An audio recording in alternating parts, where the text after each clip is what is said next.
말라기서의 엘리야 선지자, 요한계시록의 두 증인 되시는 선지자님께서 지난주 월요일 10월 21일 나이로비 헤드오피스에서 성화, 성결화에 대한 설교를 장시간 하셨습니다. 오늘은 그 장시간의 설교 중 일부분을 소개해드리고자 합니다. 지난 시간에 이어 두 번째로 말씀드리는 것이어서 이어서 들으시면 되겠습니다. 즉 지난 시간에 전달드린 부분 마지막을 그대로 이어서 오늘 분량으로 시작하겠습니다.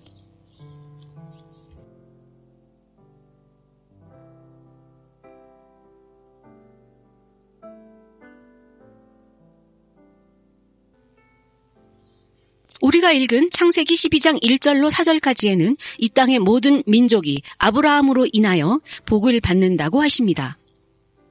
모든 나라에 대한 축복은 사실은 그 후손이 와서, 아브라함의 후손이 와서 장차 열방을 성화시켜 그들이 하나님 백성이 되게 하는 것을 의미합니다. 그들이 에덴 동산에서 있었던 타락 이후로 그들을 다시 사오는 것입니다. 이 언약이 지금 세워지고 있습니다. 당신도 아시듯 엘리야의 불은 본질적으로 하나님께서 함께 하심을 의미합니다. 당신은 가시덤불 속에서 타오르던 불을 기억하실 것입니다. 엘리야의 불, 그리고 화로에서 나오는 횃불. 따라서 여러분이 보시듯 제가 가는 거룩한 집회 중에 늘상 불이 나타나는데 이 불은 본질적으로 하나님의 함께 하심입니다.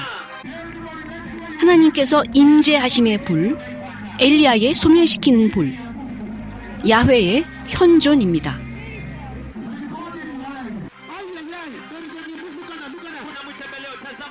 그리고 이 언약에서 하나님과 아브라함이 맺은 이 언약에서 아브라함에게 주시는 것은 타이틀을 쓰자면 토지 소유권 혹은 부동산 소유 확인증이라 하겠습니다. 이를 통해 하나님께서 이곳에서 아브라함에게 약속하신 이 땅에서 교회의 성화 사명을 실행시킬 수 있도록 하기 위함입니다. 이 약속의 땅에는 일련의 지역들이나 산이 있어 하나님께서 사용하시고자 원하십니다. 모리아 산과 갈보리 산입니다. 이것이 주님께서 그 당시 언약을 세우신 방식이며 그분께서 이렇게 하심으로 인류를 향한, 교회를 향한, 지금 라디오를 청취하고 있는 당신을 향한 구속과 성화의 계획을 펼쳐내시게 되었습니다. 우리는 계속하여 창세기 17장으로 가겠습니다. 아브라함의 전체 일생은 사실 약속받은 후손에 대한 것을 중심으로 합니다. 그 씨앗, 그 후손에 새겨져 있는 것이 다름 아닌 바로 약속된 성화, 성결화이며 이것이 아브라함을 통해 하나님께서 온 땅에, 온 우주에 펼쳐내실 수 있게 된 축복입니다.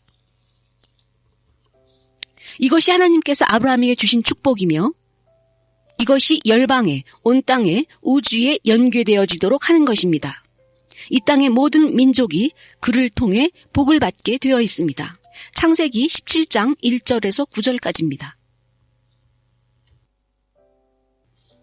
아브라함이 99세 때에 여호와께서 아브라함에게 나타나서 그에게 이르시되 나는 전능한 하나님이라 너는 내 앞에서 행하여 완전하라. 내가 내 언약을 나와 너 사이에 두어 너를 내 자손을 크게 번성하게 하리라. 너를 내 숫자를 크게 번성하게 하리라 하시니 아브라함이 엎드렸더니 하나님이 또 그에게 말씀하여 이르시되 보라 내 언약이 너와 함께 있으니 너는 여러 민족의 아버지가 될지라. 이제 후로는 내 이름을 아브람이라 하지 않고 아브라함이라 하리니 이는 내가 너를 여러 민족의 아버지가 되게 함이니라. 내가 너로 심히 번성하게 하리니 내가 내게서 민족들이 나오게 하며 왕들이 내게로부터 나오리라. 내가 내 언약을 나와 너 및 내 대대 후손 사이에 세워서 영원한 언약을 삼고 너와 내 후손의 하나님이 되리라. 아브라함의 모든 일생은 약속에 기반을 둡니다. 하나님의 약속으로 아브라함의 후손에 대한 약속인데 여기에는 교회를 위한 구속과 성화회로의 계획이 새겨져 있습니다.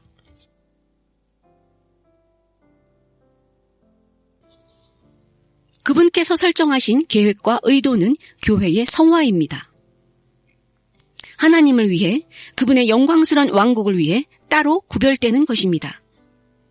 여기에 선언이 진행됩니다. 그것은 주님께서 어떻게 인간을 그리고 교회를 성화시키기 위한 그분의 계획을 출발시키는가에 관련됩니다. 창세기 22장을 보겠습니다. 그분께서 펼쳐내시기 시작합니다. 창세기 22장에서도 역시 약속이 나옵니다. 저는 약속을 먼저 읽고 그 이전 9절, 1절로 다시 올라가겠습니다. 약속은 16절로 18절까지입니다. 15절부터 보겠습니다. 여호와의 사자가 하늘에서부터 두 번째 아브라함을 불러 이르시되 여호와께서 이르시기를 내가 나를 가리켜 맹세하노니 내가 이같이 행하여 내 아들 내 독자도 아끼지 아니하였은즉 내가 네게 큰 복을 주고 내 씨가 크게 번성하여 하늘의 별과 같고 바닷가의 모래와 같게 하리니 내 씨가 그 대적의 성문을 차지하리라. 또 내 씨로 말미암아 천하 만민이 복을 받으리니 이는 내가 나의 말을 준행하였음이라.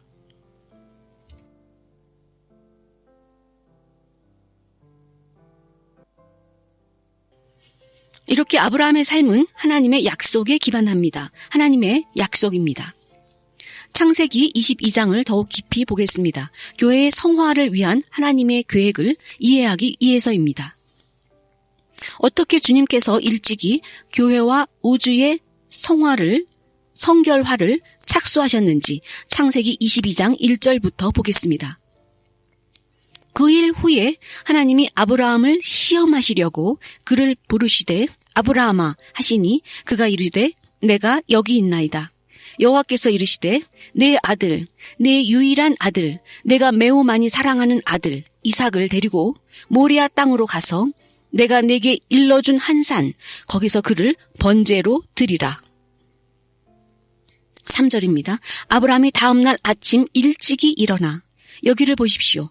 아브라함은 충분히 충실히 순종합니다. 당신은 아브라함의 삶이 얼마나 성화되어 있었는지 볼 수 있습니다. 그는 충분히 넘치게 순종합니다. 세상으로부터 분리되어 나와서 하나님의 사용 목적에 충분히 적합하게 쓰여지는 것입니다. 여기 아침 일찍이라고 되어 있습니다. 아브라함이 아침에 일찍이 일어나 나귀의 안장을 지우고 두 종과 그의 아들 이삭을 데리고 번제에 쓸 나무를 충분히 쪼개어 가지고 떠나 하나님이 자기에게 일러주신 곳으로 가더니 제3일에 아브라함이 눈을 들어 그곳을 멀리 바라본지라. 이에 아브라함이 종들에게 이르되 너희는 나귀와 함께 여기서 기다리라. 내가 아이와 함께 저기 가서 경배하고 우리가 너희에게로 돌아오리라 하고, 또한 그 강력한 예언을 아브라함이 그의 하인에게 5절에서 그 강력한 예언을 합니다. 주님께서 당신이 보여주신 그곳으로 아브라함에게 지금 가라고 하십니다. 그 산에 그의 아들 이삭을 번제물로 바치기 위함입니다. 이삭, 그의 약속된 아들 아브라함의 후손 하나뿐인 약속으로 받은 하나님의 축복입니다. 열방의 민족이 그로부터 복을 받게 되어 있습니다. 기억하십니까? 그는 이삭 외에는 자녀가 없습니다. 이 아들이 유일한 주어진 아들, 약속받은 아들입니다. 유일한 혈통입니다. 그분께서 그를 번제물로 갖다 바치라고 하시는 것입니다. 아브라함은 바로 갔습니다. 우리가 방금 읽었습니다. 그가 짐승을 두 쪽으로 가르고 하나는 이편, 다른 반쪽은 저편으로 놓아 그 사이에 통로를 만들어 지나갈 수 있게 합니다. 주님께서 그 제사를 받으시면 연기를 담은 화로와 타는 횃불로 그 제물 사이를 지나가시며 받으셨다는 상징을 주십니다. 즉 이제 내가 너와 나 사이에 언약을 세울 만큼 충분히 받았다. 언약을 세울 만큼 충분히 받았다.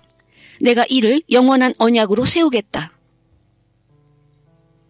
따라서 아브라함은 희생 제물을 드리는 것에 대해 매우 잘 알고 있습니다. 어떻게 드리는지 익숙히 알고 있습니다. 주님께서 그 산에서 이삭이 두 조각으로 쪼개져야 함을 말씀하신 것입니다. 그러나 여기에 창세기 22장 5절에서 그가 하인들에게 말하는 것을 보십시오. 너희는 여기에 당나귀와 함께 남아 기다리라. 나와 소년이 저곳으로 가서 경배하고 그 후에 우리 그들 둘이 돌아오겠다라고 말합니다. 왜 아브라함은 이삭과 함께 가서 그곳에서 이삭을 제물로 드린 후에 그 둘이 여전히 함께 돌아올 것이라고 예언하고 있는 것일까요? 그는 우리가 돌아올 것이다. 둘이 돌아올 것이다. 라고 말합니다. 어떻게 그는 이런 놀라운 예언을 할 수 있었을까요? 이것은 교회의 구속과 성화와 관련된 가장 강력한 예언입니다.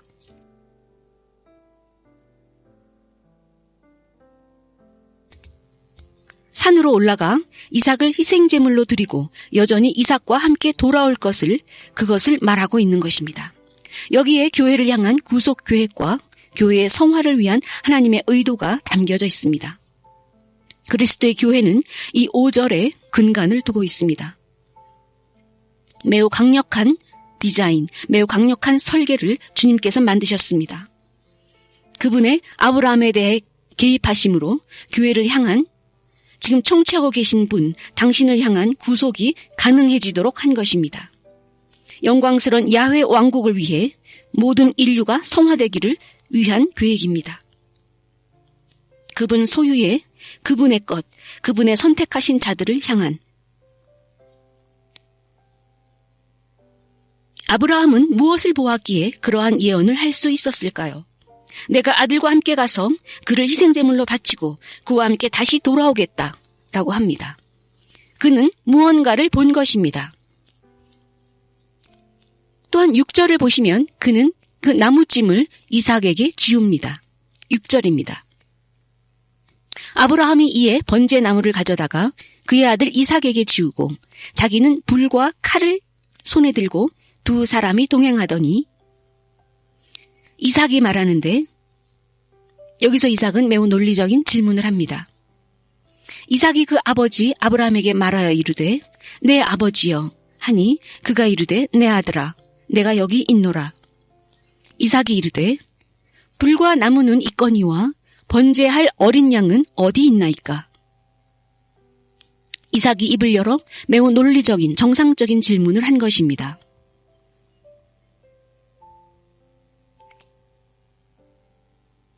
(8절에) 참으로 하나님의 백성의 성화를 위한 계획을 설정해 두셨습니다. 영광된 천국 입성을 위한 교회의 성화를 설정하고 있습니다. 왜 하나님의 왕국의 도래에 관련한 소식을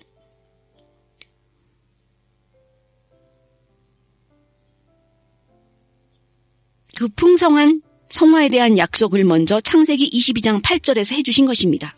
8절 읽겠습니다. 아브라함이 이르되 내 아들아 번제할 어린 양은 하나님이 자기를 위하여 친히 준비하시리라.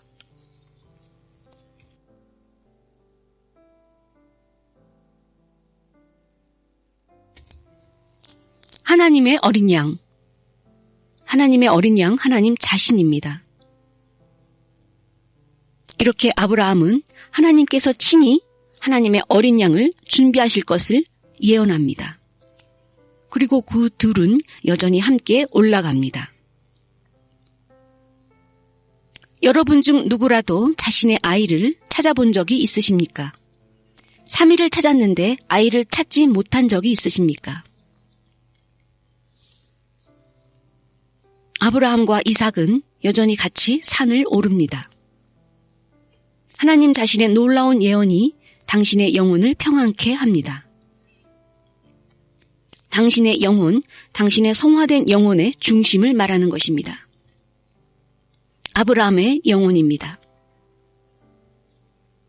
주 하나님 여호와 야훼께서 친히 희생제물인 어린 양을 공급하실 것입니다. 다른 말로 하나님의 어린 양, 하나님께서 하나님의 어린 양을 제공하실 것이라는 뜻입니다. 그리고 그들이 아브라함에게 지시하신 그 장소에 도착했을 때 아브라함은 그곳에 단을 쌓습니다. 상상이 되십니까? 이삭은 그곳에 조용히 서 있습니다. 그는 그곳에 조용히 있습니다. 그곳에 하나님께서 말씀하신 그곳에 도착하자마자 아브라함은 바로 단을 쌓고 나무 땔감을 그 위에 버려 놓습니다. 그러자 바로 그의 아들 이삭을 묶습니다. 그리고 제단 위에 올려놓았습니다. 이삭은 이 과정에서 한마디도 더 하지 않습니다. 조용히 있으며 전혀 반역하지 않습니다. 그는 두 번째 질문을 하지 않습니다. 그는 오직 저 아래 있을 때 불과 나무는 여기 있는데 번제물로 드릴 희생양은 어디에 있냐고 물었던 것이 전부입니다. 그리고 아브라함은 그에게 예언을 주었었습니다. 하나님 자신께서 스스로 어린 양을 바쳐질 제물로서의 어린 양을 준비하실 것이다. 그리하여 그들은 그 장소에 도착하여 단을 쌓았으나 어린 양은 그곳에 없습니다. 이삭은 여전히 조용합니다. 그는 불만불평하거나 반역하지 않습니다. 단을 쌓아 올린 후에도 그는 한마디 없이 조용합니다. 아브라함은 그를 묶었고 그를 제단 위 나무 땔감 위로 올려놓았습니다. 이삭은 이 모든 과정을 보고 있습니다. 그러나 말하지 않습니다. 이삭은 울지도 않습니다. 어떠한 공포도 그 또래 다른 아이들이 보일 법한 어떠한 두려움도 표현하지 않습니다. 그는 단지 바라봅니다. 약속된 아들, 오직 하나뿐인 그 사랑하는 아들. 반복해서 말씀드립니다. 그들이 하나님께서 그에게 지시하신 곳에 도착했을 때 아브라함은 제단을 쌓았고 그는 그 위에 땔감 나무를 버려놓았으며 이삭을 묶어 그 제단 나무 위에 올려놓았습니다. 22장 10절부터입니다. 그런 후 그가 손을 내밀어 칼을 잡고 그 아들을 잡으려 하니 그러자 여호와의 사자가 하늘에서부터 그를 불러 이르시되 아브라함아 아브라함아 하시는지라 아브라함이 이르되 내가 여기 있나이다 하매 사자가 이르시되 그 아이에게 내 손을 대지 말라 그 아이를 해치지 말라 그 아이에게 아무 일도 하지 말라 내가 이제야 내가 하나님을 두려워하는 줄을 알았다. 왜냐하면 내가 내 아들 내 오직 하나뿐인 아들까지도 나에게 아끼지 아니하였기 때문이다. 그러면 이제 당신은 아브라함과 말씀하신 이가 하나님 자신임을 알 것입니다. 그에게 말씀하신 이는 하나님 자신입니다.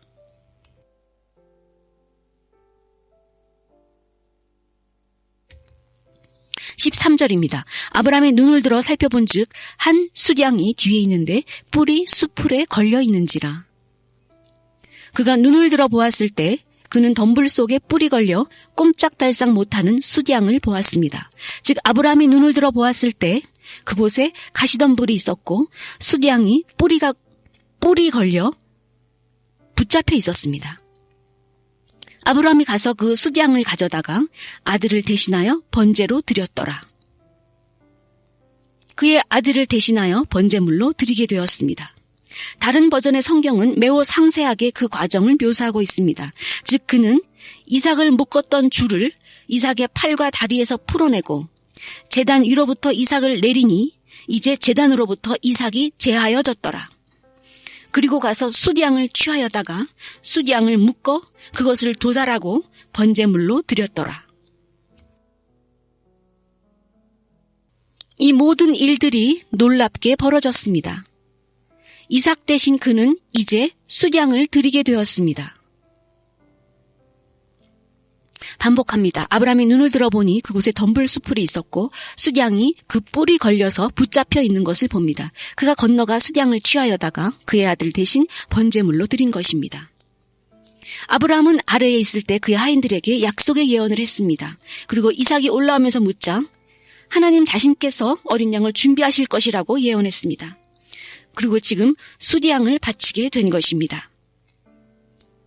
그런데 주님께서 제공하신 것은 어린 양이 아니라 숫양입니다. 이것이 주는 메시지는 무엇입니까? 복되신 여러분. 주님께서 스스로 제물을 위한 어린 양을 준비하실 것이라 예언했고 감사하게도 여호와 하나님께서 숫양을 준비해 주셨습니다. 그런데 어린 양이 아닙니다. 왜일까요? 우리는 매우 명확히 보고 있습니다. 어떻게 주님께서 아브라함을 통한 교회의 구속과 성화를 이끌어가고 계신지를 말입니다. 주님께서 말씀하십니다. 아브라함아, 제가 여기 있습니다. 대답하자 하나님께서 내 하나뿐인 아들, 유일한 아들, 내가 사랑하는 아들 이삭을 데리고 모리아 지역으로 가서 내가 보여주는 곳에 이르러 단을 쌓고 그를 내 독자를 번제물로 바치라. 이리하여 그는 내내 이 일을 지금 이 순간까지 한 것입니다. 진행한 것입니다. 그러나 이제 수량을 바치게 되었습니다. 그는 이삭에게 주님께서 어린 양을 준비하실 것이라고 말했는데 주님께서는 수량을 주셨습니다. 그렇다면 교회의 구속과 성화와 관련하여 무엇을 말씀하고 계시는 것입니까? 아브라함이 눈을 들어 보았을 때 덤불숲이 있었고 그곳에 수량이 뿔이 걸려 붙잡혀 있습니다. 그들은 지금 모리아 산에 있습니다. 왜 주님께서 어린 양이 아니라 수량을 주셨습니까? 이것은 매우 깊은 계시입니다. 이는 하나님께서 하신 매우 깊은 일입니다. 기억하십시오. 이 수량은 주님의 것입니다. 주님의 수량입니다.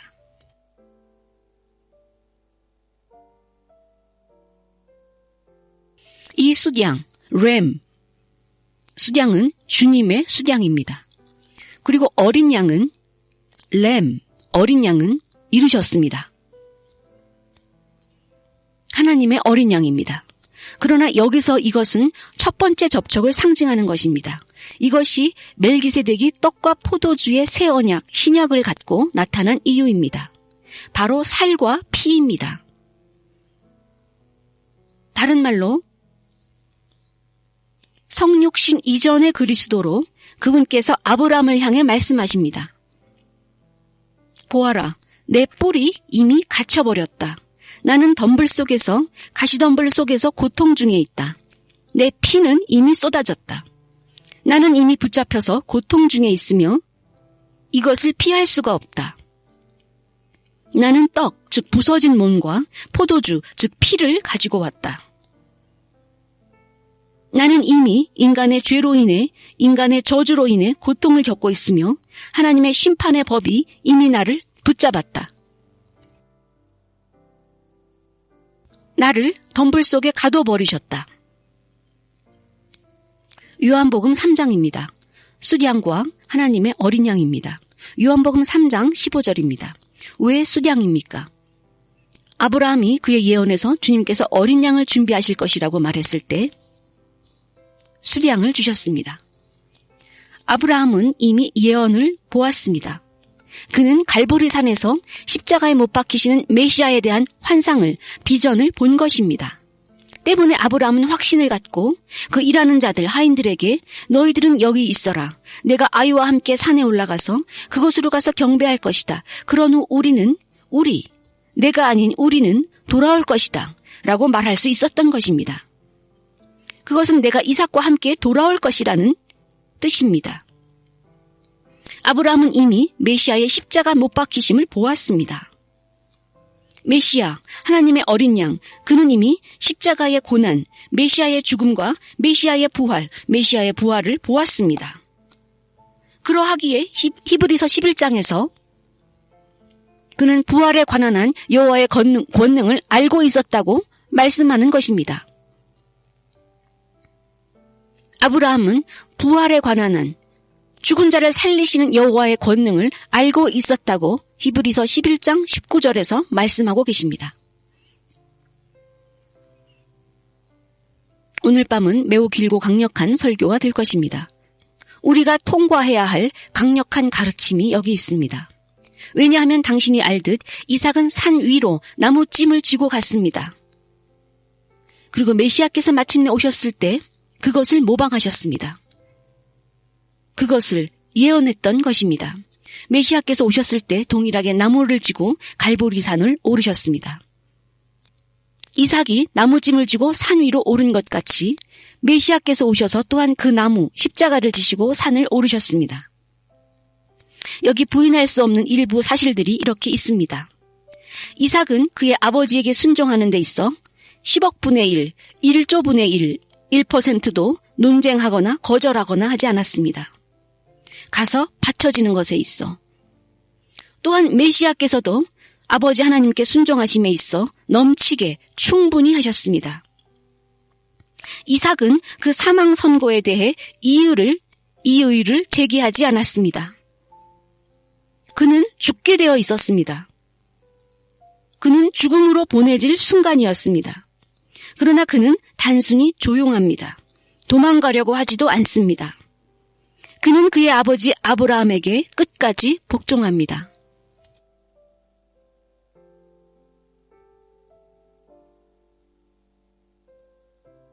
메시아께서도 아버지 하나님께 끝까지 순종하셨습니다.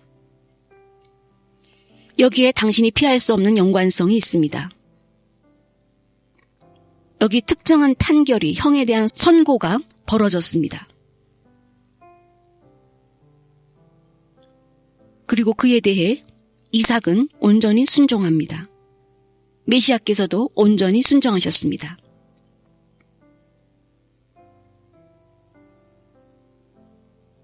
아브라함은 여기 모리아산에서 교회의 성화를, 구속과 성화를 대변하고 있습니다. 어린 양이 아니고 숫양입니다. 왜냐하면 어린 양은 오시기로 되어 있기 때문입니다. 여기서 숫양은 멜기세덱을 의미하며 성육신 이전의 그리스도입니다. 그는 아브라함을 만났습니다. 그가 예언으로 오시면서 그는 떡과 포도주를 가지고 오셨습니다. 피는 이미 흐르고 있습니다. 보혈이 흘러왔습니다. 이삭은 여기서 모든 기독교인, 예수님을 믿는 모든 기독교인을 대표합니다. 왜냐하면 당신이 보았듯 그는 묶여 있었습니다. 바로 당신, 지금 라디오를 듣고 있는 당신입니다. 근데 그는 풀렸습니다.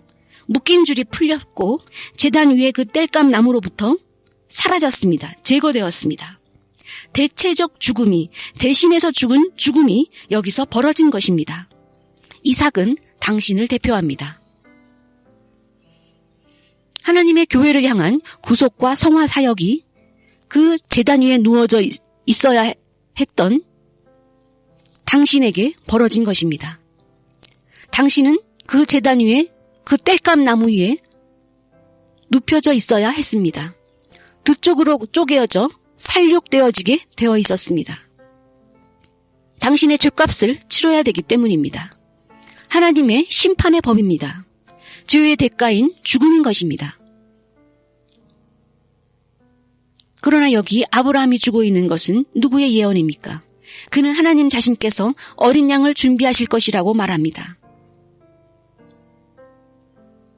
그가 내놓게 된 그 예언을 중심으로 이삭이 풀려졌고 그 번제물 제단 위에서 내려왔습니다. 바로 당신입니다. 제단 위에서 내려올 수 있게 되었습니다. 당신이 치러야 할 값을 메시아라는 분께서 대신 치르신 것입니다. 메시아라는 분께서 대신 치르신 것입니다. 그 당시는 메시아께서 아직 안 오셨을 때이지만 지금 우리로서는 메시아께서 이미 오셨고 십자가에서도 이미 죽으셨습니다. 그러나 아브라함 그 당시에는 무엇이 벌어질 것인지 바라보고 있을 때입니다. 이삭은 대체적 죽음으로 구원받았습니다. 당신, 교회도 동일합니다. 지금 라디오를 듣고 계시는 당신. 당신은 구속을 받기에는 무언가 너무 멀리 떨어져 있었습니다. 이 대체적 죽음으로 구원을 받기에 무언가 멀리 떨어져 있던 것이 있었습니다. 때가 되어서 오신 하나님의 어린 양 예수 그리스도 메시아께서 십자가 위에서 치르신 이 대체적 죽음입니다. 저는 주님께서 저를 천국으로 데려가셨을 때를 기억합니다. 그리고 그는 그분의 빛으로 길을 만들라고, 전 지구를 가로지르는 길을 만들라고 선언하셨습니다. 보좌에 앉으신 이가 말씀하셨습니다. 멜기세덱을 보아라. 멜기세덱을 주목하라. 제가 기억하기로 제가 그를 향해 걸어갈 때 그의 예복이 달라졌습니다. 멜기세덱이 보좌에 앉아 있는 것을 보았습니다. 매우 거대한 보좌였고 매우 강력했습니다. 그러자 그는 내게 사람들에게 가서 말하라고 했습니다. 그리고 그곳에 한 사람이 있었는데 그는 술을 마시고 모든 짓을 했습니다. 그들에게 그분께로 오도록 말하라고 하셨습니다. 그곳에 하나님의 영광으로 빛나는 길이 있었습니다. 그 길, 그 통로입니다. 저는 그 사람에게 주님께서 그분에게 오라고 말씀하신다고 전했습니다.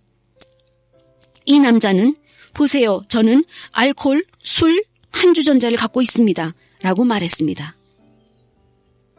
그러자 주님께서 그 모습 그대로 오라고 말하라고 말씀하셨습니다. 그래서 저는 그에게 당신 모습 그대로 가십시오. 라고 했습니다. 그리고 그 남자는 그 빛나는 길을 향하여 걸어가기 시작했습니다. 그러자 그 술병이 떨어졌습니다. 그리고 그는 내내 걸어서 주님께로 갔습니다. 멜기세덱에게로 갔습니다. 다른 말로 열방에 그 모습 그대로 오라고 전하라는 것입니다. 내가 그들을 구속할 것이다. 오로지 문제가 되는 것은 원하는가이다. 그들이 원하는가? 그러나 그들은 원하고 있습니다. 그들의 마음이 원하고 있습니다. 이삭은 대체적 죽음으로 구원받았습니다. 이제 우리는 이 산을 봅니다. 이 산 위에서 이삭은 한마디도 하지 않았습니다. 예수님께서도 또한 한마디 하지 않으셨습니다. 아버지께 순종합니다. 반역하지 않았습니다. 오직 하나뿐인 사랑하는 아들. 아브라함은 오직 하나뿐인 그 사랑하는 아들을 버렸습니다. 이 예언을 보십시오. 당신의 구속과 성화를 위해 설계된 것입니다.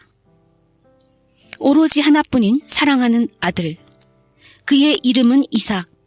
그 아버지의 아들입니다. 이 갈보리 산에서 모든 일이 벌어졌습니다.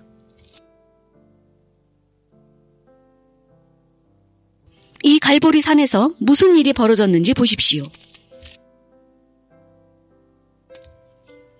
오직 하나뿐인 독생자 아들을 하나님께서 세상을 너무 사랑하셔서 오직 하나뿐인 독생자 아들, 그의 이름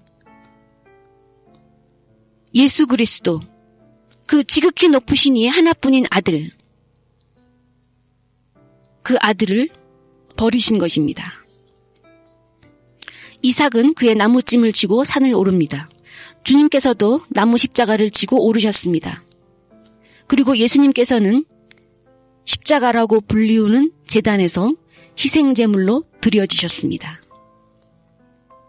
히브리서 11장 17절에서 19절까지입니다. 17절입니다.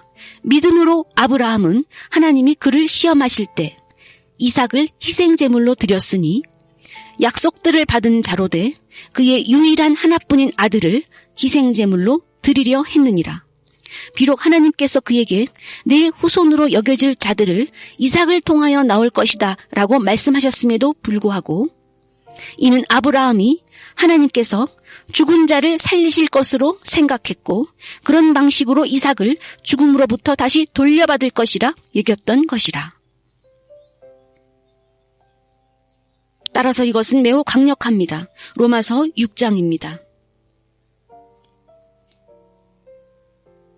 주님을 영접한 너의 모든 자들은 그의 죽음을 함께 참여했고 라고 되어 있습니다. 예수님의 죽음에 함께 참여하라는 것입니다. 그리고 그의 부활에도 참여합니다. 이것은 가장 기본이 되는 내용입니다. 영적인 죽음입니다. 그와 함께 그 세례의 침례에 참여한 자는 그와 함께 일어납니다. 부활합니다. 유대인들은 언제나 이삭이 죽었다고 생각합니다. 그리고 하나님께서 이삭을 부활시켰다고 생각합니다. 그들은 단순히 이것이 영적인 죽음이라고 생각합니다. 왜냐하면 대체적 죽음이었기 때문입니다. 대속물이 있었습니다. 죽음으로부터 이삭을 돌려받았다는 것입니다.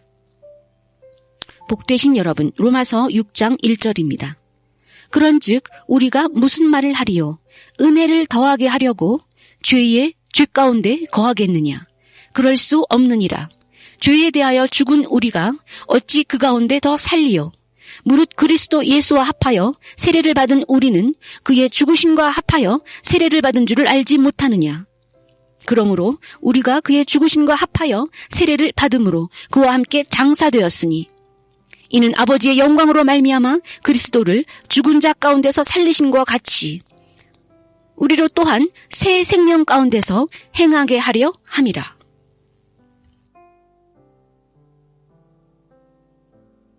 그 번제의 나무에서 이삭을 제거했습니다. 이삭은 당신을 대표합니다. 그리스도께서 하신 일입니다. 하나님의 어린 양 그리스도 메시아께서 요한복음 1장 29절입니다. 보라, 세상 죄를 지고 가는 하나님의 어린 양이로다. 그가 오셨을 때 오직 하나뿐인 아브라함의 사랑하는 독자, 또한 동일하게 당신이 그리스도 메시아께로 나올 때 오직 하나뿐인 독생자 아들 예수 그리스도, 복되신 여러분, 마가복음 1장 9절부터 11절입니다. 그때에 예수께서 갈릴리 나사렛으로부터 와서 요단강에서 요한에게 세례를 받으시고 곧 올라오실새 하늘이 갈라져 열리고 성령이 비둘기같이 자기에게 내려오심을 보시더니 하늘로부터 소리가 나기를 이는 내 사랑하는 아들이라 내가 너를 기뻐하노라 하시니라. 오직 하나뿐인 사랑하는 아들입니다.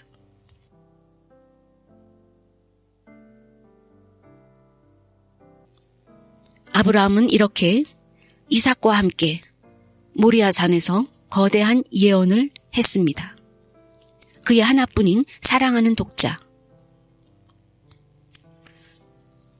또한 갈보리 산에서 주님께서도 동일하게 하셨습니다. 이는 내 하나뿐인 사랑하는 아들, 내 사랑하는 자. 이는 내가 사랑하는 자이니 그의 말을 들어라. 하나님께서는 그냥 보여주고 계십니다. 교회를 구속하시기 위해 그분이 해오신 일을, 계획하셨고 의도하셨던 바를 보여주고 계십니다. 오직 하나뿐인 아들. 주님께서 이제 믿음을 말씀하십니다. 아브라함이 이 땅에서 보여준 그러한 믿음, 그것은 천국을 위해 완벽한 것입니다. 희생제물을 통하여, 죽음을 통해, 부활을 통해 이제 당신도 당신의 몸을 주님께 드리는 거룩한 제물로 바칠 수 있습니다. 이렇게 함으로 당신은 육으로 죽고 죄에 대하여 죽고 이제 부활하는 것입니다. 대체적 죽음이 이미 치루어졌습니다. 메시아께서 죽으셨고 부활하셨으며 다시 오십니다. 그리고 그분의 당신을 향한 요구사항은 이제 성화, 성결화인 것입니다. 죄로부터 분리되는 것이고 거룩하며 의롭게 되는 것입니다. 왜냐하면 그분께서는 이미 메시아께서 오시는 날에 대해 멜기세덱의 관점에서 말씀하셨기 때문입니다. 멜기세덱의 날은 빛의 날로 알려져 있습니다. 하나님의 수디양, 아브라함이 모리아산에 있고 이삭도 그곳에 있습니다. 하나님의 수디양이 뿔에 걸려 붙잡혀 있습니다. 하나님의 수디양이 받쳐졌습니다. 제시되었습니다. 출애굽기 26장 14절입니다. 출애굽기 26장 14절. 붉은 물 들인 숫양의 가죽으로 장막의 덮개를 만들어 덮고 숫양의 가죽에 붉은 물을 들여 장막을 덮었다는 것은 보혈로, 피로 장막을 덮었다는 뜻입니다. 하나님의 어린 양의 보혈입니다. 오셔서 갈보리 산에서 죽으시게 되어 있습니다. 또한 여기서도 숫양을 사용하셨습니다. 창세기 3장 21절입니다. 그분께서 짐승을 죽이셔서 그들의 벌거벗음을 가리기 위하여 덮으셨습니다. 숫양은 의로운 왕을 대표합니다. 오셔서 그분의 백성과 함께 사망을 물리치시고 영원으로 살 뿐입니다. 요한복음 17장 4절. 왜 주님께서는 아브라함이 모리아 산으로 올라가 제단을 만들었을 때 수량을 보여주신 것일까요? 요한복음 17장 4절에서 6절입니다. 요한복음 17장 4절에서 6절. 아버지께서 내게 하라고 주신 일을 내가 이루어 아버지를 이 세상에서 영화롭게 하였사오니 아버지여, 창세 전에 내가 아버지와 함께 가졌던 영화로서 지금도 아버지와 함께 나를 영화롭게 하소서. 멜기세덱은 성육신 되시기 이전에 나타나셨습니다. 그리고 이제 어린 양이 오셔서 갈보리 산에서까지의 그 모든 과정을 겪으셨습니다. 그것은 영광 때였습니다. 그 모든 일을 마치셨을 때 죽음이 왔고 부활 후, 그 후 이제 처음에 제가 아버지와 함께 했던 태초의 영광, 그 성육신 이전의 단계로 돌리소서라고 말씀하십니다. 잠언 8장 23절입니다. 만세 전부터, 태초부터, 땅이 생기기 전부터 내가 세움을 받았나니.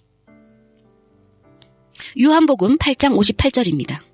예수께서 이르시되 진실로 진실로 너희에게 이르노니 아브라함이 태어나기 전에 내가 있느니라 하시니.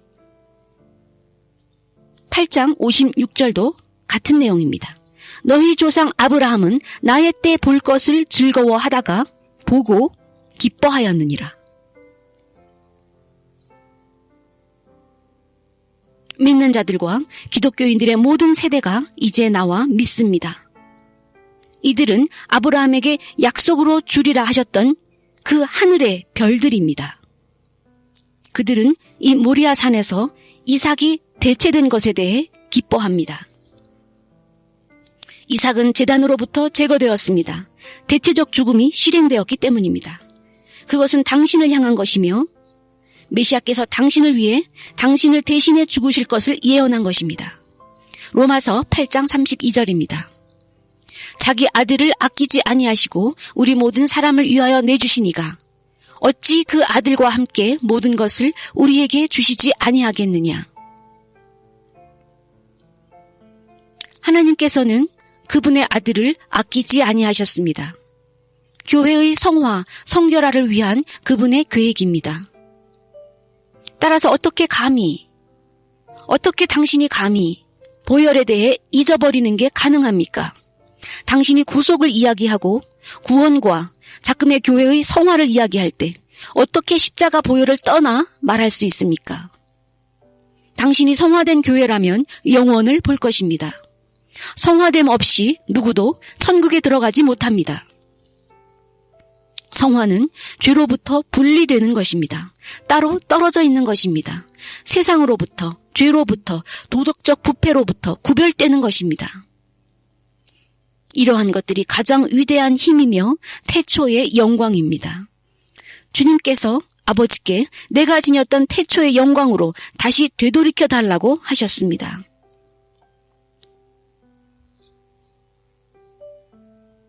당신이 휴거될 때, 당신이 구름 속으로 들어갈 때 그 영광입니다. 시편 24편 10절에 이 영광의 왕이 누구시냐라고 합니다. 그분은 전투를 치르시고 승리하신 분, 메시아이십니다. 그분은 당신을 성화시키시는 분, 당신을 성결케 하시는 분입니다. 아브라함의 대화로부터 이미 그분이 오셔서 당신을 성화시키심을 예언하고 있습니다. 창세기 22장에서 아브라함이 독자를 아끼지 아니하였은즉 그 언약이 주어졌고 그리하여 하늘의 별과 같을 것이라고 하셨는데 그것은 아브라함의 후손을 가리키는 것으로 바로 당신, 믿는 자들, 믿음의 조상으로부터 온 당신들,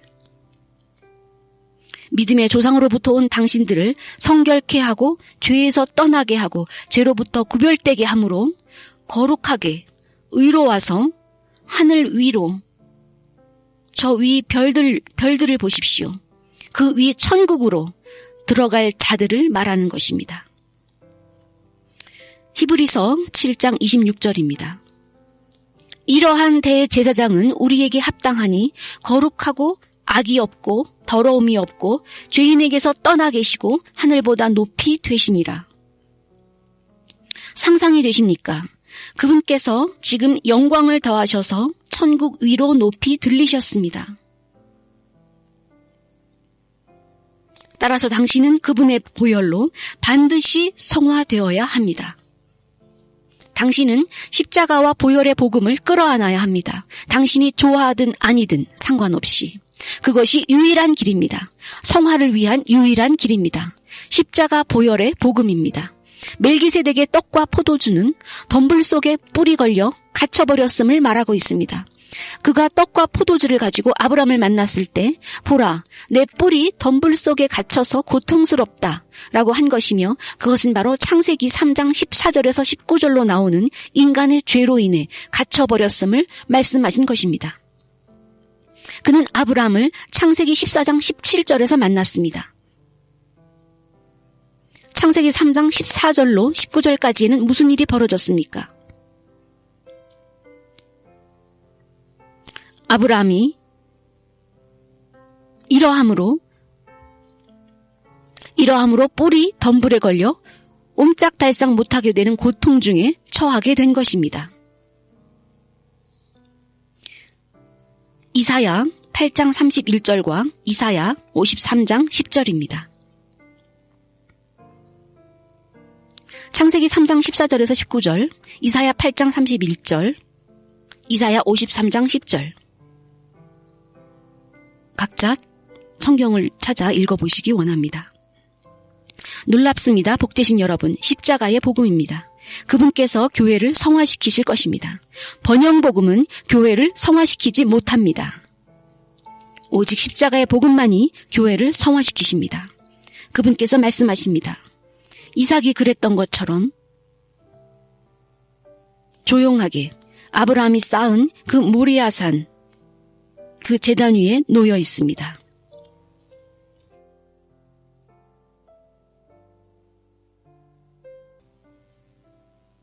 그의 때가 오면 또한 아브라함이 볼 것이다. 53장 3절부터 6절까지 읽겠습니다. 그는 사람들에 의해 멸시당하고 거절당했으며 슬픔의 사람으로 고통에 익숙한 자라. 마치 사람들이 그로부터 얼굴을 가리는 것 같이 그는 멸시를 당하였고 우리도 그를 전혀 인정하지 않았도다. 그는 참으로 우리의 질고를 지고 우리의 슬픔을 짊어졌거늘 우리는 생각하기를 그는 징벌을 받아 하나님께 맞으며 고난을 당한다 하였도다. 그러나 그가 찔림은 우리의 허물 때문이요 우리의 불공정함으로 그가 부서졌도다. 그 십자가 위에서 그 나무 위에서 찢어지셨습니다. 그가 징계를 받음으로 우리가 평화를 누리고 그가 채찍에 맞음으로 우리는 나음을 받았도다. 우리는 다 양 같아서 그릇 행하여 각기 제 길로 갔거늘 여호와께서는 우리 모두의 죄악을 그에게 담당시키셨도다. 겟세마네 동산에서 어느 한 지점에 주님께서는 내 영혼이 극심한 고통 중에 있다고 말씀하십니다. 그분께서 모든 인간의 영혼, 그 죄악을 짊어지셨습니다. 모든 개개인의 인류 각각의 영혼의 죄악이 가져다주는 아픔과 고통, 그것들이 다 총합되어 이 가장 의롭고 가장 거룩하신 이분에게 짊어지어진 것입니다. 그것이 왜 겟세마네 동산에서 내 영혼이 극심한 고통 중에 있다고 말씀하신 이유입니다. 저는 단지 모리아 산에서 아브라함에 의해 말해진 그 예언에 대해 여러분께 묘사드리고 있는 것입니다. 그리고 그 뿔이 걸렸을 때 그 뿔은 덤불 속에 갇혀버리게 되었습니다. 겟세마네에서 겪으셔야 했던 고통, 가장 큰 고난과 수치였습니다. 또한 근거 없이 하는 비방입니다. 이것이 왜 블랙메일하는 자들이, 근거 없이 비방하는 자들이 천국에 들어가지 못하는지입니다. 주님을 비방했거나 오시는 그분의 길을 준비하는 이 두 선지자를 비방하는 자들은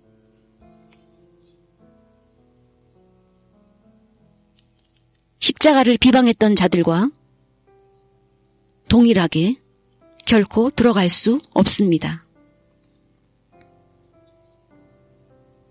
떡과 포도주, 갇혀버린 뿔입니다.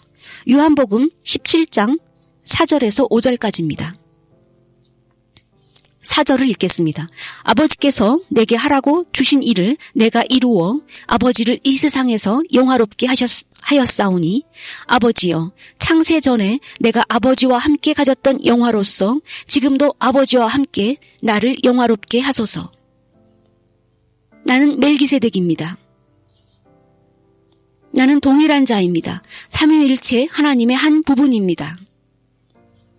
나는 동일한 자로 삼위일체 하나님의 한 부분입니다. 내가 사람이 되면서 여기 아래로 내려왔을 때 내 뿔은 덤불 속에 갇혔다.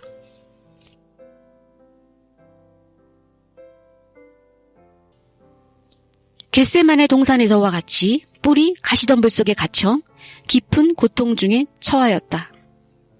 거대한 고통이 나를 삼켜버렸다. 시편 22편 16절입니다. 개들이 나를 애워쌌으며 악한 무리가 나를 둘러 내 손과 내 발을 찔렀나이다. 시편 22편 16절에서 18절입니다. 17절부터 읽겠습니다. 내가 내 모든 뼈를 셀 수 있나이다. 그들이 나를 주목하여 보고 있습니다. 내 겉옷을 나누며 속옷을 제비 뽑나이다. 22편 1절입니다. 내 하나님, 내 하나님, 어찌하여 저를 버리십니까?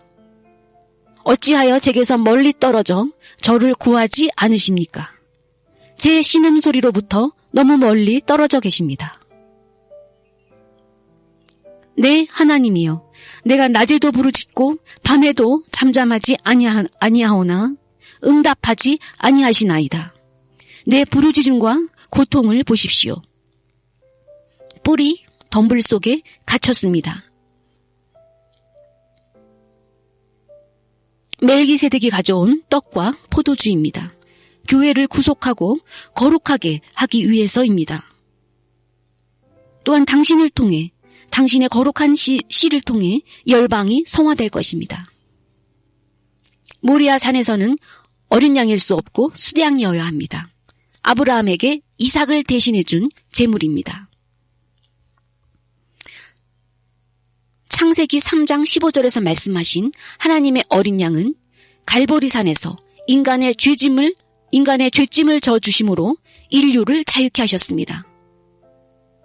멜기세덱이 아브라함을 만남으로부터 인간의 구속과 성화의 사역이 시작되었습니다.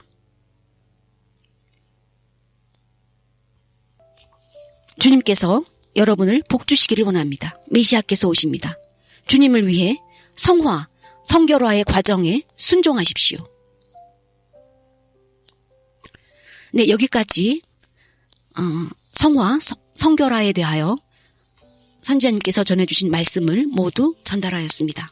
오늘 한국어 방송은 여기까지입니다. 청취해주신 여러분께 깊은 감사를 드립니다. 다음 시간에 뵐 때까지 평안하십시오.